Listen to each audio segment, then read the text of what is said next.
Chain management यार पढ़ने से पहले आप ये सोचो कि सप्लाई चेन मैनेजमेंट इसको बोला क्यों गया है। इसके अंदर क्या आता है, सप्लाई चेन आता है और मैनेजमेंट आता है, दो चीजें आती हैं, ठीक है। और हमें नहीं पता मान लो एक पल के लिए कि सप्लाई चेन क्या है, मैनेजमेंट क्या है। ऑलराइट, तो सबसे पहले हम डिस्कस करते हैं सप्लाई चेन क्या होता है। सप्लाई चेन मैं पहले देसी भाषा में बता दूं कि सप्लाई चेन का मतलब हो गया कि एक प्रोडक्ट जो बन के आ रहा है ना, कोई भी एक प्रोडक्ट देख लो अपने आजू बाजू, मैगी मान लो, मैगी अगर बन के आ रही है ना, तो ऐसा नहीं है कि बस फैक्ट्री से आ गई आपके पास। मैगी से पहले उसका रॉ मटेरियल कहाँ से आया, कौन कौन उसमें लोग जुड़े हुए हैं उसको बनाने के लिए, और फिर आपके पास आ रही है, तो वो पूरी सप्लाई चेन होती है। अब यहाँ पे पढ़ लेते हैं क्या होता है। A supply chain consist of a series of activities involving many organizations through which the material moves from initial supplier to final customers। अब इसका मतलब यही है कि सप्लाई चेन के अंदर वो सारी एक्टिविटीज आती हैं जिसके अंदर बहुत सारी ऑर्गेनाइजेशन इन्वॉल्व होती हैं, जो क्या काम करती हैं, किसी मटेरियल को उसके सप्लायर से लेकर कंज्यूमर्स तक पहुंचाने का काम करती हैं। बहुत सारी ऑर्गेनाइजेशंस होती हैं इसके अंदर, ठीक है। तो सप्लायर कोई रॉ मटेरियल दे रहा है किसी फैक्ट्री को, उस वाली स्टेज से लेकर जो फाइनल उसके कंज्यूमर्स, मान लो आप हो कोई कंज्यूमर, तो आप जब उसको यूज करोगे तो वहां तक आपको वो सप्लाई चेन होती है, वहां तक के लिए जो भी ऑर्गेनाइजेशन वो काम कर रही है आप तक वो सामान पहुंचाने के लिए या उस चीज को बनाने के लिए, ठीक है। There may be different supply chains for each product. बिल्कुल सही बात बोली है कि सारे प्रोडक्ट की सेम सप्लाई चेन नहीं हो सकती है। प्रोडक्ट के नेचर के ऊपर डिपेंड करता है कि हाँ भाई इस प्रोडक्ट के लिए क्या सप्लाई चेन रखनी है, उस प्रोडक्ट के लिए क्या सप्लाई चेन रखनी है। तो बेसिकली सारे प्रोडक्ट्स की अलग अलग सप्लाई चेन हो सकती है। तो ये तो था सप्लाई चेन। अभी एक एग्जांपल से समझ लेते हैं कि सप्लाई चेन यार है क्या एक्चुअल में। वैसे तो क्लियर हो गया है सप्लाई चेन क्या है, लेकिन फिर भी एग्जांपल एक सही रहता है। सबसे पहले क्या है, रॉ मटेरियल है। कहाँ से, सप्लायर से। सप्लायर ने रॉ मटेरियल दिया, रॉ मटेरियल के बाद उस रॉ मटेरियल को कन्वर्ट किया सेमी फिनिश प्रोडक्ट्स में। किसने किया, मैन्युफैक्चरर ने किया, ठीक है, या प्रोड्यूसर ने किया। अब वही प्रोड्यूसर उसको फिनिश प्रोडक्ट्स में कन्वर्ट करेगा। अब आपको क्या लग रहा है तीनों स्टेजेस पे सप्लाई चेन का क्या काम है भाई, तीनों स्टेजेस पे कुछ ना कुछ कॉस्ट लग रही है आपकी। इस रॉ मटेरियल को सेमी फिनिश प्रोडक्ट्स में कन्वर्ट करने में आपकी कोई कॉस्ट लगेगी, सेमी फिनिश प्रोडक्ट को फिनिश प्रोडक्ट बनाने में आपकी कुछ कॉस्ट लगेगी।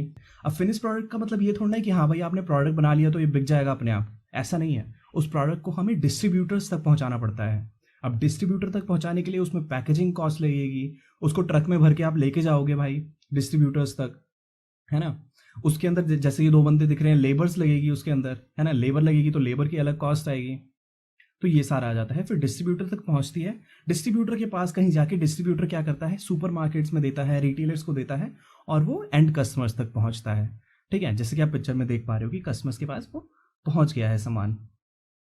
तो ये सारी एक टिपिकल सप्लाई चेन का एग्जाम्पल था। इसमें ये स्टेजेस हो सकती हैं, रॉ मटेरियल से सेमी फिनिश गुड्स कैसे बना, कैसे वो फिनिश प्रोडक्ट बना, कैसे वो मैन्युफैक्चरर के पास पहुंचा, कैसे मैन्युफैक्चरर ने फिनिश प्रोडक्ट बना के डिस्ट्रीब्यूटर को दिया, और कैसे डिस्ट्रीब्यूटर कंज्यूमर्स तक पहुंचा रहा है। इसके बीच में बहुत सारी एक्टिविटीज आती हैं, बहुत सारी, इमेजिन भी नहीं कर सकते इतनी सारी एक्टिविटीज आती हैं, ठीक है। तो इसीलिए सप्लाई चेन मैनेजमेंट जरूरी होता है सप्लाई चेन को मैनेज करने के लिए। वो आगे पढ़ते हैं।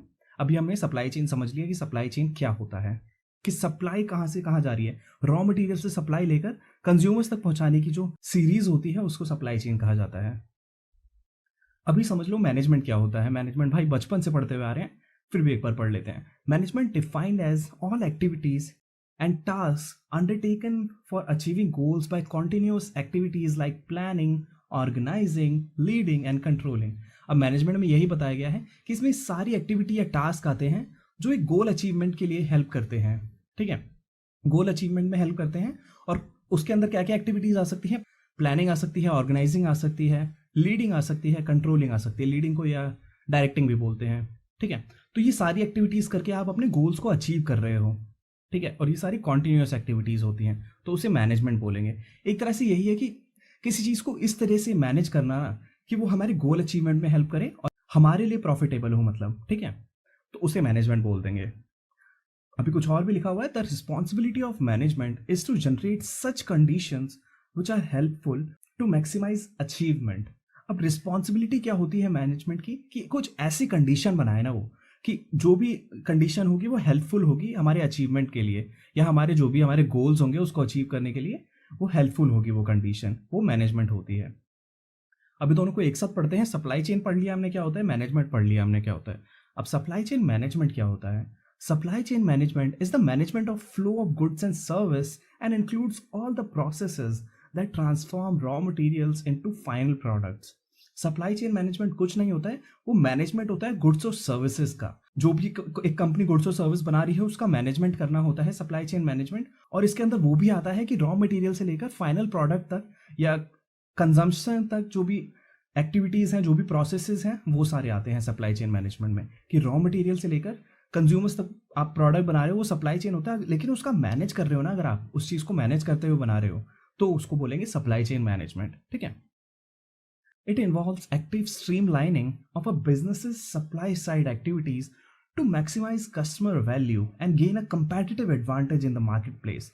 अभी सप्लाई चेन मैनेजमेंट इस पे फोकस करता है कि बिजनेस की जो सप्लाई साइड है ना, सप्लाई साइड की जितनी भी एक्टिविटीज़ हैं वो इस तरफ फोकस रहे कि कस्टमर एट द एंड उसको वैल्यू मिले कुछ, कि हाँ भाई मैं अपने पैसे दे रहा हूँ तो मेरे को इस चीज़ की वैल्यू मिल रही है, कस्टमर सेटिस्फैक्शन हो एक तरह से।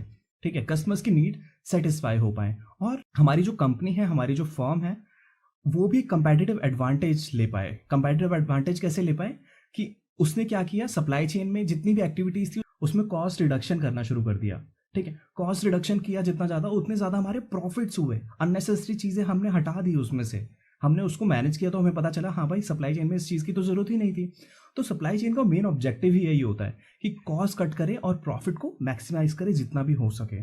ठीक है, ताकि हमारे कस्टमर्स को वैल्यू मिल सके, कस्टमर्स को अच्छी चीज़ें मिल सके, सस्ते दाम पे मिल सके और हमारा कंपेटिटिव एडवांटेज हो कि हम भी और मतलब जो मार्केट है उसमें कुछ हो। ठीक है, उसमें हमारा कंपेटिटिव एडवांटेज हो, हमारे प्रॉफिट्स इंक्रीज हो। ठीक है, तो ये होता है सप्लाई चेन मैनेजमेंट। और क्या लिखा गया है इसके बारे में? By managing the supply chain, companies are able to cut excess cost and deliver the product to the customer faster.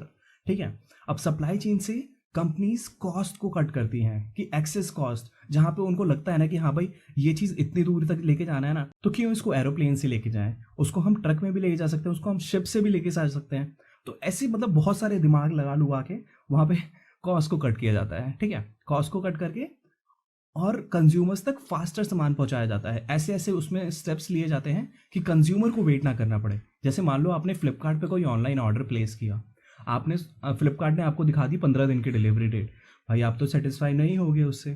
तो फ्लिपकार्ट ऐसा दिखाता है ना, अपना सप्लाई चेन उसने ऐसा मैनेज किया हुआ है फ्लिपकार्ट ने कि जैसे ही कोई ऑर्डर प्लेस करता है कंज्यूमर तो उसको फास्टेस्ट से फास्टेस्ट डिलीवरी डेट देता है वो। मेरे को आज तक 2 या 3 दिन से ज़्यादा की डिलीवरी डेट नहीं मिली है। तो इतना ज़्यादा फास्ट कैसे हो रहा है ये? वो सप्लाई चेन मैनेजमेंट की वजह से हो रहा है। और वो प्रॉफिट भी बना रहा है, ऐसी बात नहीं है कि प्रॉफिट नहीं बना रहा है, वो कॉस्ट कटिंग कर रहा है, वो प्रॉफिट बहुत दबा के बना रहा है। तो सप्लाई चेन मैनेजमेंट की वजह से कर रहा है वो ऐसा। और क्या लिखा गया है? सप्लाई चेन मैनेजमेंट को SCM भी बोलते हैं शॉर्ट फॉर्म में। तो SCM is also called the art of management for providing right product at the right time, right place at the right cost to the consumer. अब supply chain management को एक art बताया गया है, किस चीज़ का? कि हम मैनेज करके हम राइट प्रोडक्ट दे कंज्यूमर को, सही समय पे दे पाएँ, उनको ज़्यादा वेट ना करा पाएँ और उसको सही प्लेस पे दे पाएँ, जहाँ पे कंज्यूमर्स को ज़रूरत है वहीं पे दें। ऐसा ना बोले हाँ भाई यहाँ पे आके ले लो, भाई जहाँ पे कंज्यूमर है वहीं तक पहुँचाएं उस सामान को। ठीक है, सही कॉस्ट पे पहुँचाएं। ऐसा नहीं है कि हमारी इतनी कॉस्ट लगी है तो हमारा प्रॉफिट मार्जिन इतना रखेंगे हम, कंज्यूमर से इतना ले लो, ऐसा नहीं है। हमें कॉस्ट कटिंग करके कंपटीशन को देखते हुए अपना प्राइस तय करना है ताकि हम हमारे कंज्यूमर्स को सही कॉस्ट पे हम सामान दे पाएँ। ठीक है, तो SCM इस चीज़ के लिए भी होता है। लास्ट चीज़ है SCM के बारे में, supply chain management represents an effort by suppliers to develop and implement supply chains that are as efficient and economical as possible. अब इसका मतलब क्या है कि सप्लाई चेन में भाई देखा जाता है कि सप्लायर्स जो है ना वो कितना एफर्ट दिखा रहे हैं इंप्लीमेंट और डेवलप करने में सप्लाई चेन को, कि कैसे वो अपनी सप्लाई चेन को डिज़ाइन कर रहे हैं, कैसे उन्होंने ऐसे ऐसे डिसीजन लिए हुए हैं उसमें ताकि जो हमारी सप्लाई चेन बने वो बहुत ज़्यादा एफिशिएंट बने और इकोनॉमिकल बने। एफिशिएंट का मतलब हो कि जल्दी से जल्दी कंज्यूमर्स तक सामान पहुँच जाए, सही टाइम पर पहुँच जाए। इकोनॉमिकल का मतलब हमारे प्रॉफिट मार्जिन भी उसके अंदर इंक्लूड होने चाहिए और कॉस्ट बहुत कम होनी चाहिए, जितनी कम हो सके। ठीक है, तो सप्लाई चेन अभी तक तो आप समझ गए होंगे। सप्लाई चेन का मतलब क्या होता है? सप्लाई चेन का मतलब होता है कि एक आइटम बन रहा है, उसका पॉइंट ऑफ ओरिजिन जहाँ से वो स्टार्ट हो रहा है बनना और कंज्यूमर के कंज्यूम करने तक, कंज्यूमर जब उसको यूज़ कर रहा है उसके बीच की जितनी भी एक्टिविटीज़ आएंगी वो सप्लाई चेन के अंदर आएंगी। और सप्लाई चेन मैनेजमेंट क्या होगा कि उन एक्टिविटीज़ को मैनेज करना, ताकि हमारी कॉस्ट कम हो, हमारे प्रॉफिट इंक्रीज हो या प्रॉफिट हमारे हो पाए उसके अंदर। क्योंकि हर बिजनेस चाहता है यार प्रॉफिट बनाए, कौन बिजनेस चाहेगा कि मैं लॉस बनाऊं हर साल? ऐसा नहीं होता है। तो प्रॉफिट बनाने के लिए उसको अपनी एक्टिविटीज़ को मैनेज करना पड़ता है, जो भी सप्लाई चेन के अंदर एक्टिविटीज़ हो रही हैं, तो उसको हम बोल देते हैं सप्लाई चेन मैनेजमेंट। तो पहले हमने सप्लाई चेन पढ़ा, सप्लाई चेन तो ये होता है, ठीक है, आपने एक एग्जांपल देखा था पीछे। अब सप्लाई चेन मैनेजमेंट हो गया इन सारी एक्टिविटीज को मैनेज करना, उसको बोल देंगे सप्लाई चेन मैनेजमेंट। समझ रहे हो? सप्लाई चेन तो सेम चीज़ है, उसको मैनेज अगर करने लगे तो हम सप्लाई चेन मैनेजमेंट हो जाएगा वो। और क्यों करते हैं वो?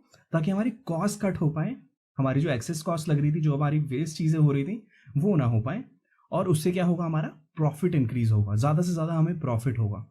ठीक है, तो यही था इस वीडियो में। आई होप आपको वीडियो पसंद आई होगी। पसंद आई तो लाइक मारो, कोई डाउट है तो नीचे कमेंट सेक्शन होता है, कमेंट सेक्शन में लिखो जाके। और लाइक कर रहे हो अगर तो बगल में सब्सक्राइब होता है, सब्सक्राइब कर देना। अगर चैनल पसंद आया तो, सपोर्ट करना चाहते हो तो सब्सक्राइब करें। और मिलते हैं आपसे नेक्स्ट वीडियो में, तब तक के लिए good bye, take care, have a nice day.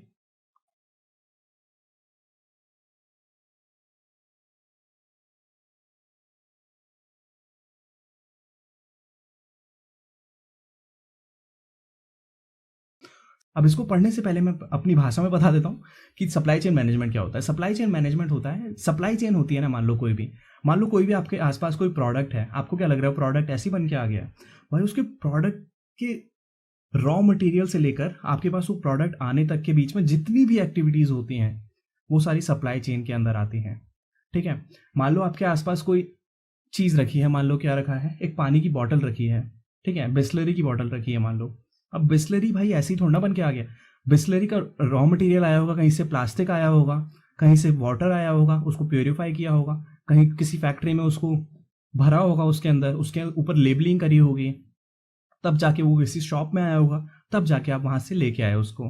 ठीक है, तो ये सारी जो एक्टिविटीज हैं सप्लाई चेन के अंदर आती हैं, उसी चीज को मैनेज करना सप्लाई चेन मैनेजमेंट हो जाता है। और यही लिखा गया है यहाँ पे, supply chain management is the management of flow of goods and services, कि गुड्स एंड सर्विसेज का फ्लो कैसा है उस चीज को मैनेज करना, and includes all the processes that transform raw material into final product, कि उस रॉ मटेरियल को, प्लास्टिक को बॉटल में कन्वर्ट करना, उसके अंदर पानी को भरना, फाइनल प्रोडक्ट बनाना, उसको एक्चुअल में पानी की बॉटल बनाना लेबल के साथ, उसको मैनेज करना भी आ जाता है सप्लाई चेन मैनेजमेंट में। ठीक है, it involves the active streamlining of a business supply side activities to maximise customer value and gain a competitive advantage in the market place. अब सप्लाई चेन मैनेजमेंट के अंदर आ जाता है कि स्ट्रीमलाइनिंग करना, मतलब बहुत ज़्यादा बेहतर बनाना बिजनेस की सप्लाई साइड की एक्टिविटीज को, कि बिजनेस अपने जो प्रोडक्ट्स है उसको कैसे सप्लाई कर रहा है मार्केट में, उस चीज़ को बेहतर बनाना, ताकि जो कस्टमर्स की वैल्यू है, कस्टमर सेटिस्फैक्शन है, वो मैक्सिमाइज हो पाए और कंपेटिटिव एडवांटेज मिल पाए हमें मार्केट में। हमें मतलब कंपनी को, किसी भी कंपनी को मार्केट में कंपेटिटिव एडवांटेज मिल पाए, उसकी कम से कम कॉस्ट में वो सामान पहुंच जाए मार्केट तक, और उसकी प्रॉफिट मार्जिन बहुत अच्छे हों। ठीक है, तो ये सब चीज ध्यान में रखते हुए सप्लाई चेन मैनेजमेंट किया जाता है। तो अभी हमारे मेन टॉपिक पर आ जाते हैं, जो कि है stages in supply chain management. तो यहाँ पे कुछ लिखा हुआ है, पहले ये पढ़ लेते हैं। Supply chain management is a process used by companies to ensure that their supply chain is efficient and cost effective.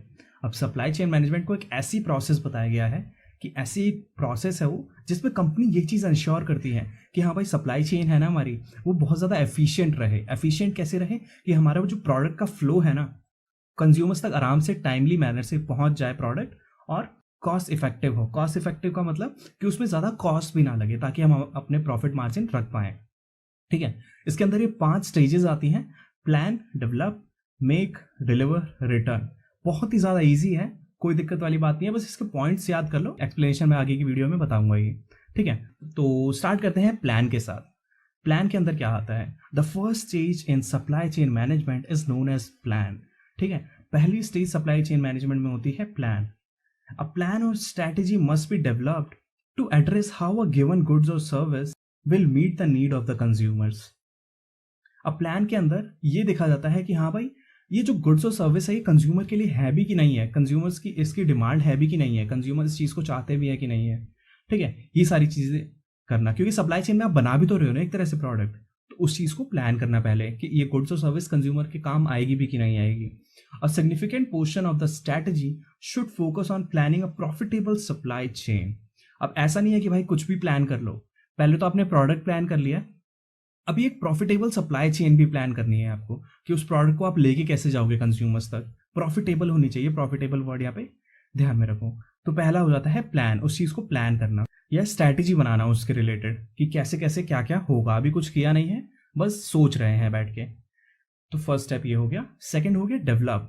Develop में क्या है? Develop is the next stage in supply chain management. It involves building a strong relationship with suppliers of raw materials needed in making the product the company delivers। ठीक है, अब develop के अंदर आ गया कि रिलेशनशिप बनाना किसके साथ? सप्लायर के साथ। क्योंकि आप जो भी चीज़ बना रहे हो ना, जो भी चीज़ मैन्युफैक्चर कर रहे हो, उसका भाई 50% तो सप्लायर के हाथ में ही होता है। अगर वो अपनी सप्लाईज देना बंद कर देगा, रॉ मटेरियल देना बंद कर देगा, तो आप वो चीज़ नहीं बना पाओगे। तो डेवलप के अंदर हम एक स्ट्रांग रिलेशनशिप बनाते हैं सप्लायर के साथ, ताकि वो टाइमली मैनर में अपनी जो सप्लाईज हैं, जो भी रॉ मटेरियल्स हैं, वो दे पाए हमें और सही कॉस्ट पे दे। ठीक है, ज़्यादा महंगा ना दे हमें। तो रिलेशनशिप के बाद ही वो पॉसिबल हो पाता है। This phase involves not only identifying reliable suppliers but also planning methods for shipping, delivery and payment. अब इस फेज के अंदर यही डिसाइड नहीं करते हैं कि हाँ ये सप्लायर्स हैं, इनके साथ रिलेशनशिप बनानी है। इसके अलावा हम शिपिंग भी डिसाइड करते हैं कि क्या शिपिंग रहेगी, कैसे कैसे उस सामान को लेके आएंगे हम अपने पास, कैसे उसकी डिलीवरी करेंगे, हम उसको आगे कैसे पहुंचाएंगे, और कैसे पेमेंट का फ्लो रहेगा कि सप्लायर्स को पेमेंट कैसे जाएगी, आगे पेमेंट कैसे आएगी, डिस्ट्रीब्यूटर से पेमेंट कैसे आएगी। ठीक है, तो ये सारी चीज़ें हम डेवलप्ड स्टेज के अंदर देखते हैं। ठीक है, तो सेकेंड स्टेज थी ये। थर्ड आ जाती है मेक। अभी असली टाइम है काम करने का। At the third stage make, the product is manufactured, tested, packaged and scheduled for delivery. This is the manufacturing step. ठीक है, अब मेक के अंदर एक्चुअल में हम प्रोडक्ट बना रहे हैं, उसको देख रहे हैं कि सही से बना है कि नहीं है, टेस्ट कर रहे हैं उसको पैक कर रहे हैं। पैक करने के लिए भाई आप देख सकते हो उसकी एक तो अंदर की पैकेजिंग होगी जिसको बोल देंगे हम प्रोडक्ट पैकेजिंग। उसके बाद उसके ऊपर डब्बे में पैक करेंगे हम कि जिसके अंदर 3-4 प्रोडक्ट्स आएंगे। जैसे मैगी बना रहे हो मान लो आप, तो मैगी को पहले आप पन्नी में पैक करोगे, जो उसके ऊपर की जो रैपर होता है उसके अंदर पैक करोगे। अब बहुत सारी जो मैगीज हो जाएंगी, जैसे मान लो 12 वाली मैगी है, तो मान लो 50 मैगी का एक अलग से डब्बा बनाओगे, वो कार्टून वगैरह में डालोगे, है ना। तो ये सारी चीज़ें देखना मेक के अंदर आ जाता है। कैसे वो टेस्ट करेंगे, उसको कैसे पैक करेंगे, कैसे मैन्युफैक्चर करेंगे। Supply chain managers schedule the activity necessary for production, testing, packaging and preparation for delivery. ठीक है, अब ये सारा भाई बाहर आ जाता है सप्लाई चेन मैनेजर के ऊपर, क्योंकि ये सारी चीज़ें सप्लाई चेन मैनेजर को देखनी होती है कि पैकेजिंग में ज़्यादा पैसे तो नहीं लग रहे हैं, ज़्यादा कॉस्ट तो नहीं लग रही है, प्रोडक्शन में ज़्यादा कॉस्ट तो नहीं लग रही है, आगे उस चीज़ को फॉरवर्ड करने में ज़्यादा कॉस्ट तो नहीं लग रही है, क्योंकि आगे उसको देना भी तो पड़ेगा। आपने बस कार्टून में मतलब आपने डब्बे बना के रख लिए मैगी के, बस अब वो बिक जाएंगे वहाँ से, नहीं भाई, उसको आपको डिस्ट्रीब्यूटर तक पहुँचाना पड़ेगा। तो डिस्ट्रीब्यूटर तक पहुँचाने के लिए आगे उसकी डिलीवरी के लिए प्रिपरेशन करनी पड़ती है किसको? सप्लाई चेन मैनेजर को। कैसे उसके आगे डिस्ट्रीब्यूटर तक पहुँचाया जाएगा। ट्रक से पहुँचाएंगे तो उसमें इंश्योरेंस लगेगा, उसमें लेबर लगेगी, उसको लोड करने में अनलोड करने में लेबर लगेगी, है ना। तो ये सारी चीज़ें सप्लाई चेन मैनेजर देखता है। फोर्थ स्टेज आ जाती है यहाँ पे डिलीवर। अब उस चीज़ को डिलीवर करना। अब क्या होता है, डिस्ट्रीब्यूटर के पास वो सामान पहुंच गया, ठीक है, बना लिया आराम से आपने सामान और डिस्ट्रीब्यूटर तक पहुंचा दिया। अभी टाइम आता है उस चीज़ को डिलीवर करने का। Consumer orders are receive and delivery of the goods is planned. ठीक है, अब कंज्यूमर क्या करता है, ऑर्डर प्लेस करता है। मान लो ऑनलाइन का, मान लो एक तरह से अमेजोन या फ्लिपकार्ट पे आपने ऑर्डर प्लेस कर लिया, तो अभी ऑर्डर एक बार हमें मिल गया ना, तो हम प्लान करने लग जाएंगे कि डिलीवरी कैसे करें उस चीज़ की। ठीक है, this fourth stage of supply chain management is aptly named deliver. इसको हम डिलीवर भी कहते हैं। ठीक है, जहाँ पे हम डिलीवरी को प्लान करते हैं।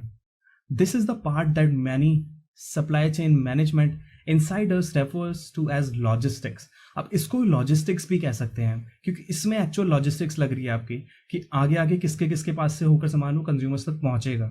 अभी तक आप सामान बना रहे थे, अभी लॉजिस्टिक्स की बारी आ गई है। ठीक है, तो इसको लॉजिस्टिक्स भी कहते हैं। Where companies coordinate the receipt of orders from customers, develop a network of warehouses, pick carriers to get the product to consumers, and set up an invoice system to receive payments। अब इसके अंदर company क्या करती है, consumer को सामान मिला कि नहीं मिला इस चीज़ का ध्यान रखती हैं। नेटवर्क ऑफ वेयर हाउसेज बनाती है कि कहाँ पे उस सामान को रखा जाएगा। मान लो 3 दिन लग रहे हैं, तो 3 दिन तक वो सामान क्या रास्ते में रहेगा, उसको कहीं ना कहीं रखना पड़ेगा। मान लो एक जगह स्कैन हुआ, दूसरी सिटी में स्कैन हुआ, तो वहाँ पे उसके वेयर हाउसेज होंगे। ठीक है, कौन से कैरियर से वो डिलीवर करेगी, कैरियर का मतलब हो गया कि फेडेक्स से डिलीवर करेगी, ब्लू डार्ट से डिलीवर करेगी, डिलीवरी से डिलीवर करवाएगी, मतलब जो भी सामान देने आएगा फाइनल कंज्यूमर को। ये ऑनलाइन का बता रहा हूँ मैं आपको। ठीक है, और कैसे कंज्यूमर से पेमेंट लेनी है। पेमेंट अगर कैश कर रहा है कंज्यूमर तो कैश वो कैरियर को देगा या कुरियर पार्टनर को देगा, कुरियर पार्टनर आगे फॉरवर्ड करेगा, तब जाके कहीं कंपनी के पास वो पहुंचेगा, है ना। ऑनलाइन दे रहा तो फिर बात ही अलग है। तो ये डिलीवर वाली स्टेज होती है। अब भाई सामान आपने कंज्यूमर्स तक यहाँ पे पहुंचा दिया है, क्या यहीं पे स्टेज खत्म नहीं हो जाती है? भाई सामान जो मिला है कंज्यूमर को उसमें उसको कोई दिक्कतें आ सकती हैं तो वो रिटर्न कर सकता है।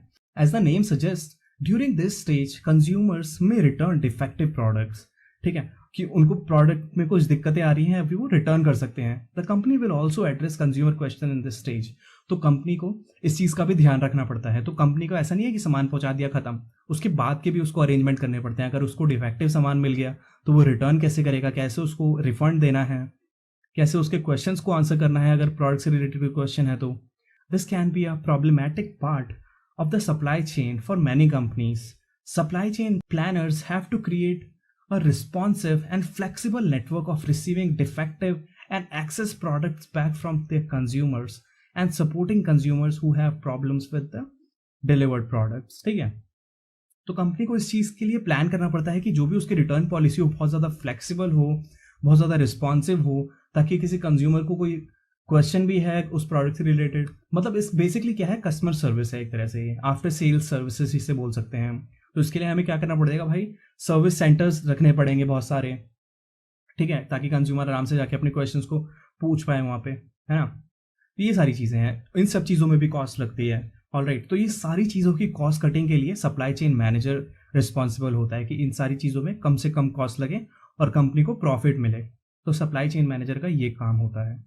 ऑलराइट, तो यही था इस वीडियो में। आई होप आप समझ गए होंगे क्या स्टेजेस होती हैं सप्लाई चेन मैनेजमेंट की। और अगर अभी भी कोई डाउट है तो नीचे कमेंट सेक्शन में लिखो जाके, और लाइक कर ही देना इस वीडियो को, पसंद तो आ ही जाती है वीडियो। और लाइक के बगल में सब्सक्राइब होगा, सब्सक्राइब करना मत भूलना। मिलते हैं आपसे नेक्स्ट वीडियो में, तब तक के लिए good bye, take care, have a nice day.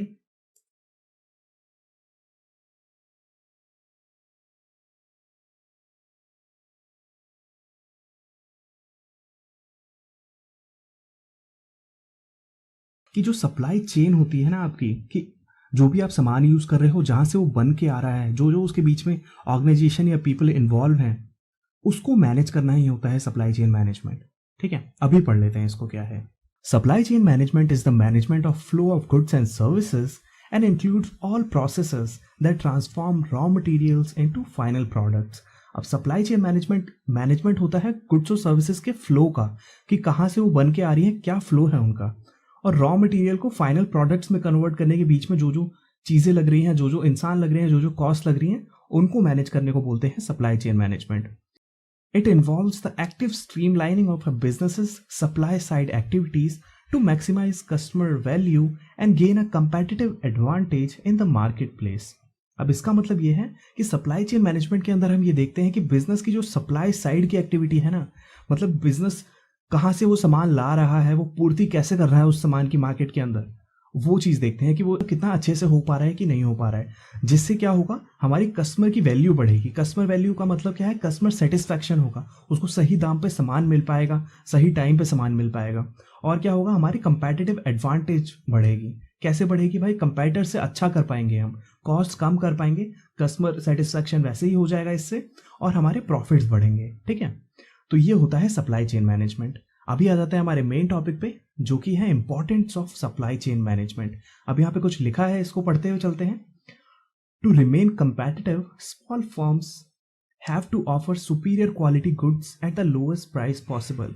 बिल्कुल सही बात है, अगर आपको मार्केट में कंपेटिटिव रहना है, अपने कंपेटिटर से अच्छा करना है, तो आपको क्वालिटी के गुड्स देने पड़ेंगे। सबसे पहली बात तो ये कि गुड्स की क्वालिटी आपकी बहुत अच्छी होनी चाहिए। गुड्स मतलब जो भी सामान आप बेच रहे हो उसकी क्वालिटी बहुत अच्छी होनी चाहिए, और उसका प्राइस इतना ज़्यादा नहीं होना चाहिए। भाई अगर प्राइस आप ज़्यादा देके उसकी क्वालिटी दे रहे हो तो कोई फ़ायदा नहीं है। लोग बोलेंगे यार ठीक है थोड़ी कम क्वालिटी का ले लेंगे, लेकिन प्राइस तो यार कम है ना उसका, है ना। तो प्राइस भी एकदम लोएस्ट रखो जितना हो सके, आपके कॉस्ट माइनस कर करके। ठीक है, तो जितने कम प्राइस में आप सामान दोगे और जितनी क्वालिटी का सामान दोगे उतने ज़्यादा आप कंपेटिटिव होगे मार्केट में। The need to minimise product cost make effective supply chain management vital. इसका मतलब ये है कि आपकी जो प्रोडक्ट कॉस्ट है, जो आपको उस सामान को बनाने में कॉस्ट लग रही है, उस सामान को मार्केट तक लाने में कॉस्ट लग रही है, अगर आप उसको कम करते हो ना, तभी आपकी कहलाएगी कि सप्लाई चेन जो है आपकी बहुत ज़्यादा इफेक्टिव है। ठीक है, आगे बढ़ते हैं। There are cost involve in every process of the product life cycle. बिल्कुल सही बात है। प्रोडक्ट के बनने से लेकर उसको मार्केट में आने तक या कस्टमर जब तक उसको खरीद नहीं लेता, बहुत सारी कॉस्ट इन्वॉल्व होती है, इमेजिन भी नहीं कर सकते आप। मतलब इतनी सारी होती है। मान लो एक एग्जाम्पल लो, आपके आसपास कोई सामान पड़ा है, मान लो आपका कोई फोन है जिसमें आप ये वीडियो देख रहे हो, या कोई कंप्यूटर है जिसमें आप ये वीडियो देख रहे हो। अब आपको क्या लग रहा है, कंप्यूटर डायरेक्ट आपके पास आ गया है। भाई कंप्यूटर बनने की प्रोसेस कहाँ से स्टार्ट हुई होगी, समझ रहे हो? प्लास्टिक को असेंबल किया होगा, उसके मदरबोर्ड बनाया होगा, उसमें कंपोनेंट्स लगाए होंगे, ठीक है। उसके बाद उसको फॉरवर्ड किया होगा आगे सॉफ्टवेयर वालों के पास, सॉफ्टवेयर वालों ने उसमें सॉफ्टवेयर वगैरह डाले होंगे, विंडो डाली होगी। फोन में भी ऐसा ही होता है, फोन में भी सॉफ्टवेयर डाला होगा, है ना। तो उसके बाद क्या हुआ होगा, वो डिस्ट्रीब्यूटर के पास गया होगा, पैक हुआ होगा, पैक होने में पैसे लगते हैं, डिस्ट्रीब्यूटर के पास जाने में पैसे लगते हैं, ट्रक में भर के जाएगा या फ्लाइट से जाएगा, है ना। उसके फ्यूल के पैसे, उसका इंश्योरेंस कराओगे तो उसके पैसे, बहुत सारी चीज़ें होती हैं, बहुत सारी कॉस्ट इन्वॉल्व होती हैं एक प्रोडक्ट की लाइफ साइकिल में, ठीक है। And it is the responsibility of management to ensure that these cost are kept low. अब ये सप्लाई चेन मैनेजर की रिस्पॉन्सिबिलिटी होती है या मैनेजमेंट की रिस्पॉन्सिबिलिटी होती है कि वो कॉस्ट को जितना कम हो सके उतना कम करे, ठीक है। So the company can continue to pass along these savings to the consumers, ताकि जो कंपनी है ना, वो ये जो सेविंग कर रही है वो कॉस्ट कटिंग करके वो कंज्यूमर्स तक पहुंचा पाए। दैट मीन्स कंज्यूमर को सस्ते दाम पे सामान दे पाए, और सस्ते दाम पे ही नहीं, क्वालिटी भी अच्छी दे पाए साथ के साथ, और अपना प्रॉफिट भी बनाए। ऐसा नहीं है कि खुद लॉस में जाके कंज्यूमर को सस्ते दाम पे सामान दे रहे हैं, ऐसा बिल्कुल नहीं है। कॉस्ट इतनी कट कर दो कि आप अपना प्रॉफिट मार्जिन भी रखोगे ना, तो भी कंज्यूमर्स को वो सस्ता पड़ेगा। अभी हमारे पॉइंट्स पे आ जाते हैं कि इंपॉर्टेंस होता क्या है सप्लाई चेन मैनेजमेंट का, ठीक है। इसका मतलब यह है कि सप्लाई चेन मैनेजमेंट क्यों जरूरी है, क्या इससे हमें फायदे होते हैं, या क्या इससे एक कंपनी को फायदे होते हैं, क्यों वो करती है सप्लाई चेन मैनेजमेंट। फर्स्ट तो आ गया reduces cost. Supply chain management करके आप कॉस्ट को पता लगा सकते हो, जहां जहां पे अननेसेसरी कॉस्ट लग रही है, मतलब उस चीज को हटा भी दोगे, उस प्रोसेस को हटा भी दोगे, तो आपकी प्रोडक्शन में कोई फर्क नहीं पड़ेगा, प्रोडक्शन में आपके फाइनल प्रोडक्ट में कोई फर्क नहीं पड़ेगा। तो उस कॉस्ट को आप आइडेंटिफाई करते हो सप्लाई चेन मैनेजमेंट में, और उसको मिनिमाइज करते हो या उसको एलिमिनेट करते हो, उसको बिल्कुल हटा ही देते हो कि इसको हटाने से यार इस प्रोसेस को हमारे फाइनल गुड पे कोई असर नहीं पड़ रहा है, तो उस प्रोसेस को आप हटा देते हो, ठीक है। तो ये सप्लाई चेन मैनेजमेंट का सबसे पहला इंपॉर्टेंस तो यही है, इससे कॉस्ट का पता चल जाता है, जो अननेसेसरी कॉस्ट है उनको आराम से हटा सकते हैं। सेकेंड है इंक्रीज्ड एफिशिएंसी। अब एफिशिएंसी कैसे बढ़ रही है, एफिशिएंसी कैसे बढ़ रही है भाई, बिजनेसेस को पता है कि हमारे कितने प्रोसेस हैं, किस प्रोसेस से होकर हमारा सामान गुजर रहा है मार्केट के लिए, ये सारा किस में आ रहा है, सप्लाई चेन मैनेजमेंट में आ रहा है। कोई भी कंपनी सप्लाई चेन मैनेजमेंट करके पता लगा सकती है कि क्या क्या प्रोसेसेस हैं, क्या क्या ऑपरेशंस हैं जिससे होकर हमारा सामान गुजर रहा है, और उसमें बस उन ऑपरेशंस को शामिल कर सकती है जिससे वैल्यू ऐड हो रही है किसी एक्टिविटी में, किसी एक्टिविटी में कुछ अच्छा हो रहा है मान लो एक तरह से, ठीक है। तो इससे हम कहेंगे कि कंपनी की एफिशिएंसी बढ़ रही है, उसका बहुत स्मूथ है प्रोसेस, ठीक है, उसमें बीच में कोई कंफ्यूजन नहीं है, कोई कुछ नहीं है, बहुत ज़्यादा एफिशिएंसी इंक्रीज हो जाती है सप्लाई चेन मैनेजमेंट से। एक एग्जाम्पल लो इसका, कि जैसे मान लो आपने कहीं ऑर्डर प्लेस किया, आपने ऑनलाइन किसी वेबसाइट पे ऑर्डर प्लेस किया, मान लो अभी ऑनलाइन जो वेबसाइट है वो तुरंत काम करने लग जाएगी, उसको पता है कि इसके बाद क्या स्टेप है ऑर्डर मिलने के बाद, तो वो उसका सप्लाई चेन इतना स्ट्रांग होता है कि आपको 2 से 3 दिन के अंदर अंदर आपके हाथ में ऑर्डर होता है। तो सप्लाई चेन मैनेजमेंट करके वो अपनी एफिशिएंसी बढ़ाती हैं कंपनीज।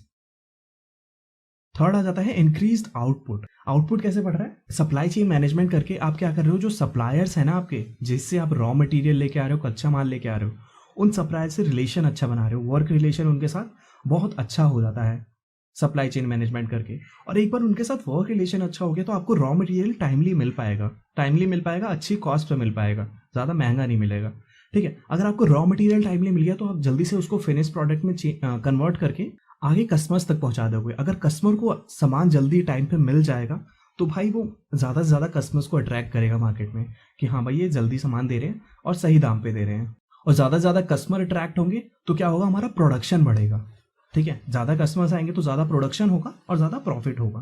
तो इसलिए यहाँ पे बोल देते हैं सप्लाई चेन मैनेजमेंट करके हमारे आउटपुट इंक्रीज होते हैं। फोर्थ आता है इंक्रीज प्रॉफिट। अब भाई ये तो सबको पता है कि कोई भी बिजनेस होता है उसको प्रॉफिट ही बनाना है किसी भी मार्केट में, या तो वो एनजीओ होगी जिसको प्रॉफिट से कोई मतलब ही नहीं है, नहीं तो अगर जो बिजनेस है ना, अगर आप कल को बिजनेस करते हो तो आपको प्रॉफिट चाहिए होगा अपने बिजनेस में, ताकि आप अपने डेली एक्सपेंसेस को मीट कर पाओ और खुद भी कुछ बचा के खुद की भी इनकम कर पाओ। तो सप्लाई चेन मैनेजमेंट करके जैसे कि ऊपर वाला ही एग्जाम्पल है, आउटपुट वाला एग्जाम्पल ले लो। आउटपुट इंक्रीज होगा, आउटपुट इंक्रीज होगा तो कस्टमर सेटिस्फैक्शन तो होगा ही होगा, और साथ में हमारे प्रॉफिट्स भी बढ़ेंगे, हमारी सेल बढ़ेगी और हमारे प्रॉफिट बढ़ेंगे। और एक ये भी हो सकता है कि इसका जैसे हमें टाइमली हमें रॉ मटेरियल मिल गया और सही कॉस्ट पे मिल गया, तो हम कस्टमर्स को अच्छी कॉस्ट पे दे पाएंगे उसको, ठीक है, अच्छे प्राइस पे दे पाएंगे। अच्छे प्राइस पे देंगे तो कस्टमर ज़्यादा से ज़्यादा उस चीज़ को खरीदेगा, और कॉस्ट रिड्यूस करके हम अपने प्रॉफिट इंक्रीज कर सकते हैं सप्लाई चेन मैनेजमेंट से। लास्ट आ जाता है यहाँ पे after sales services. Supply chain management के अंदर यही नहीं आता है कि कस्टमर्स के पास एक बार सामान पहुंच गया तो आप कस्टमर्स को भूल जाओगे। कस्टमर्स को भूलते बिल्कुल नहीं है, उनको आफ्टर सेल्स सर्विसेज देते हैं। जैसे सप्लाई चेन मैनेजमेंट के प्रोसेस में भी था ये, आपने अगर पहले वाली वीडियो नहीं देखी है तो सप्लाई चेन मैनेजमेंट के प्रोसेस का लास्ट स्टेप होता है रिटर्न, कि अगर कस्टमर को कोई दिक्कत आ रही है ना किसी सामान में जो उसको मिला है, तो वो हमें रिटर्न कर सकता है। तो आफ्टर सेल्स सर्विसेज हमें मिलती हैं, जिससे क्या होता है कस्टमर हमारा सेटिस्फाइड रहता है हमेशा। तो ये भी एक इंपॉर्टेंस हो गया सप्लाई चेन मैनेजमेंट का। तो ये कुछ 5 इंपॉर्टेंस थे। अभी आ जाते हैं हम अपने चैलेंजेस पे, कि क्या कुछ ऐसे चैलेंजेस होते हैं जो सप्लाई चेन मैनेजर्स को फेस करने पड़ते हैं। ऐसा तो नहीं है कि भाई सप्लाई चेन एक ये प्रोसेस है, इसको पूरा कर लोगे सप्लाई चेन हो गई। भाई बीच में कुछ ना कुछ चैलेंज आते होंगे, एक एक प्रोसेस को पूरा करने में कोई ना कोई चैलेंज आता होगा। तो वही चीज़ हम डिस्कस करने वाले हैं कि क्या क्या इसमें डिफिकल्टीज बोल लो, चैलेंज बोल लो, वो आ सकते हैं सप्लाई चेन मैनेजर के सामने।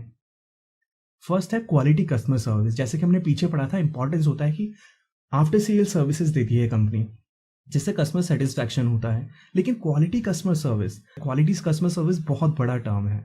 इसके लिए आपको कस्टमर सर्विस सेंटर रखने पड़ेंगे, है ना। सर्विस सेंटर रखोगे तो उसमें कॉस्ट लगेगी आपकी। तो ये सारी चीज़ें चैलेंजेस में आ जाती हैं, ठीक है। और कस्टमर्स की डिफरेंट डिफरेंट नीड होगी, डिफरेंट डिफरेंट प्रेफरेंसेस होंगे, उसको मीट करना, राइट क्वालिटी देना कस्टमर को, राइट क्वांटिटी पे सामान देना, राइट अमाउंट में देना सामान, परफेक्ट टाइमिंग में देना जिस टाइम उसको चाहिए। तो ये सारा क्वालिटी कस्टमर सर्विस में आता है, जो कि एक चैलेंज है सप्लाई चेन मैनेजर के सामने, ठीक है।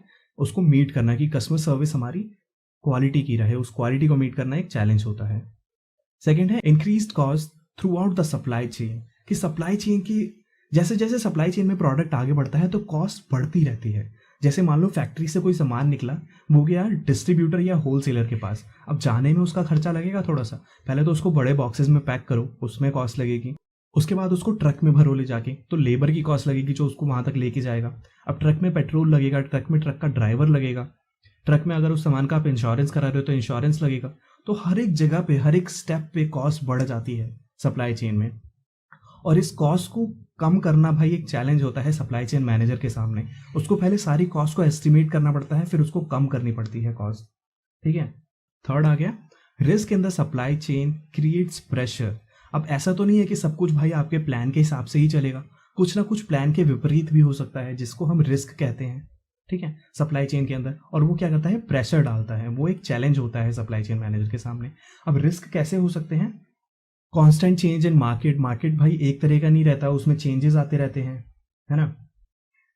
कंज्यूमर के डिमांड में चेंजेस आते रहते हैं, पॉलिटिक्स में चेंज आते रहते हैं, ग्लोबल सोर्सिंग में चेंजेस आते रहते हैं, क्योंकि अगर आप किसी और कंट्री से अपना सामान मंगा रहे हो तो उसमें कुछ चेंज आ गया, तो वो सारा रिस्क के अंदर आता है, ठीक है। तो रिस्क की वजह से क्या होता है, एक चैलेंज आता है सप्लाई चेन मैनेजर के सामने कि कैसे वो रिस्क के साथ कोप अप कर रहा है, कैसे वो रिस्क को मैनेज कर रहा है, ठीक है। नेक्स्ट आ गया सप्लायर रिलेशनशिप। अब सप्लाई चेन मैनेजमेंट के अंदर बताया गया है कि हमें अपने सप्लायर्स के साथ एक अच्छा रिलेशनशिप बनाना चाहिए। रिलेशनशिप वो वर्क वाला जो होता है ना, वर्क रिलेशनशिप, ताकि सप्लायर टाइमली मैनर में अपना सामान, अपना जो रॉ मटेरियल है वो हमें दे दे, और हमें क्या हो, उस रॉ मटेरियल को वर्क इन प्रोग्रेस या फिनिश प्रोडक्ट में कन्वर्ट करने में कोई दिक्कत ही ना आए। तो सप्लायर के साथ एक रिलेशनशिप बनाना क्या तुम ऐसी मजाक समझ रहे हो, मजाक नहीं होता है भाई, उसमें भी कुछ ना कुछ चैलेंजेस आ सकते हैं, ठीक है, कि सप्लायर किस तरीके का होगा, किस तरीके का नहीं होगा, है ना। लेकिन एक बार अच्छा रिलेशनशिप बन गया तो हमें कम टाइम पे हमारा आउटपुट जो है वो बनाने में सहायता मिलती है, कि हम कम समय में अपना आउटपुट क्रिएट कर सकते हैं, ज़्यादा टाइम नहीं लगता है, कस्टमर्स को ज़्यादा वेट नहीं करना पड़ता है उस चीज़ के लिए, ठीक है। नेक्स्ट आ जाता है क्वालिफाइड पर्सोनल। क्वालिफाइड पर्सोनल कैसे एक चैलेंज हो गया सप्लाई चेन मैनेजमेंट में। भाई पर्सोनल जो काम करेंगे उसके ऊपर ही तो सारा डिपेंड होगा ना, कि कैसे सप्लाई चेन आपकी चल रही है या कैसे सप्लाई चेन का मैनेजमेंट हो रहा है। तो क्वालिफाइड पर्सोनल को ढूंढना भी एक चैलेंज होता है। जो भी काम होगा, जो भी प्रोसेस होगी, उसके अंदर आप बंदे लगाओगे ना, प्रोडक्शन में बंदे लगाओगे, उसको मार्केट तक लेके जाने में बंदे लगाओगे, डिस्ट्रीब्यूटर कैसे होंगे, ये सारी चीज़ें। जिन बंदों में बहुत ज़्यादा इंटरेस्ट होता है या पैशन होता है सप्लाई चेन में काम करने का, तो उनको ढूंढा जाता है इसके अंदर, ऐसे किसी को भी नहीं रख लिया जाता है। ठीक है, ये पूरा सप्लाई चेन इफेक्ट कर सकता है एक बंदा भी, तो इसलिए क्वालिफाइड पर्सोनल को ढूंढना भी एक चैलेंज होता है। लास्ट हो गया अनफोर्सिंग डिलेज। अब अनफोर्सिंग डिलेज क्या हो सकते हैं? अब ऐसा तो है नहीं कि आपकी सप्लायर के साथ रिलेशन अच्छा है तो हर बार वो टाइम पे ही आपको सामान देगा, 100% टाइम पे आपको सामान मिल रहा है, ऐसा नहीं होता है। कुछ ना कुछ डिले बीच में आ सकते हैं, कुछ भी रीज़न की वजह से डिले आ सकते हैं। जैसे सप्लायर से आपने सामान मंगाया कुछ, वो इंटरनेशनल सप्लायर था, जैसे मान लो आपने यूएसए से कुछ सामान मंगाया, चाइना नहीं बोलेंगे अभी, चाइना के तो थोड़ा सा विवाद चल रहा है, तो हाँ, यूएसए से आपने कुछ रॉ मटेरियल मंगाया, तो यूएसए से आने में बीच में कुछ ना कुछ दिक्कतें आ सकती हैं, इतनी दूर से सामान आ रहा है, तो ऐसा तो है नहीं कि जितने टाइम में आपने सोचा है उतने टाइम पे ही आपको रॉ मटेरियल मिल जाएगा। और उससे क्या इफेक्ट होगा? कस्टमर इफेक्ट होगा हमारा। तो ये भी एक चैलेंज होता है कि डिलेज को जितना हो सके उतना कम करें, या उसका एस्टिमेट लगा के चले पहले से ही। तो ये सारी चीज़ें थी challenges in supply chain management, और यही था इस वीडियो में। आई होप आप समझ गए होंगे क्या होता है सप्लाई चेन मैनेजमेंट, क्या इसके इंपॉर्टेंस होते हैं, क्या होता है सप्लाई चेन मैनेजमेंट से, और क्या इसके चैलेंजेस होते हैं, क्या इसमें डिफिकल्टीज आ सकती हैं सप्लाई चेन मैनेजमेंट में। तो आई होप आपको वीडियो पसंद आई होगी। वीडियो पसंद आई हो तो प्लीज़ लाइक करो जाके, और लाइक के बगल में सब्सक्राइब होगा, सब्सक्राइब कर देना प्लीज़, कृपया करके सब्सक्राइब कर देना। और मिलते हैं आपसे नेक्स्ट वीडियो में, तब तक के लिए good bye, take care, have a nice day.